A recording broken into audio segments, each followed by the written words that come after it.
going to practice addition and subtraction of fractions. Our practice today covers the standard of understanding addition and subtraction of fractions as joining and separating parts referring to the same whole. Now, fraction knowledge could be useful for the fair division of pizza with your family. So first we are going to do an addition of fractions example. So the steps for addition of fractions are: number one, make sure the bottom number, the denominators, are the same. Number two, add the top numbers, which are the numerators.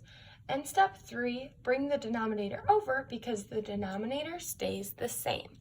So our question today is 3/8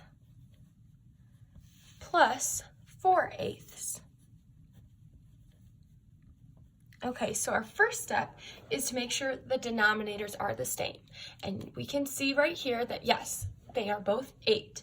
So our second step would be adding the top numbers, also known as the numerators, together. So let's do that. 4 plus 3 is equal to 7. And then step 3 is bring the denominator over because it always stays the same. So then our answer would be 7/8.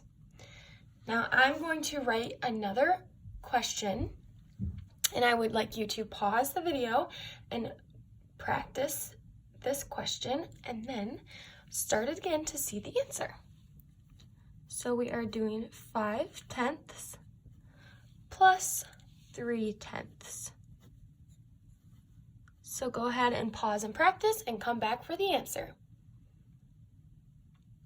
Okay, so our first step is making sure that denominators are the same, and they are. So we can move on to step 2, which is adding the numerators. So 5 plus 3 is equal to 8. And then our last step is to bring the denominator over because it stays the same. So our answer for that question is 8/10. Now I'm going to do some practice of subtraction of fractions. So our step 1 is to make sure the bottom numbers or the denominators are the same. Step 2 is subtract the top numbers, the numerators.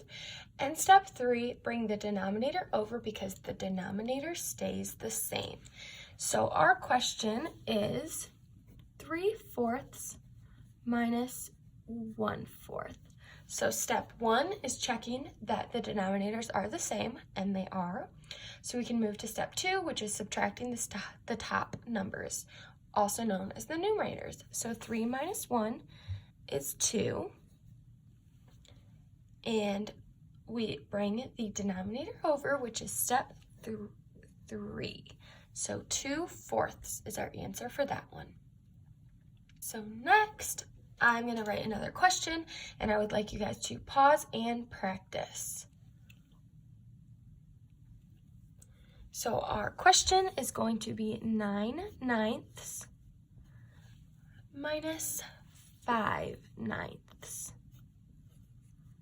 So pause and practice this question, and then come back for the answer.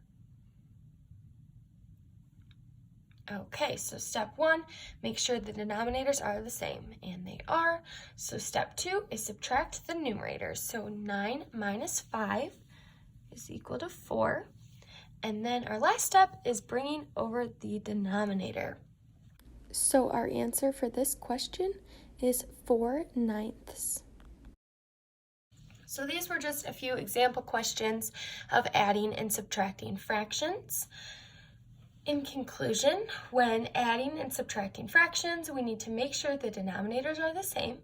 Then we add or subtract the numerators. And finally, we bring the denominator over because the denominator always stays the same.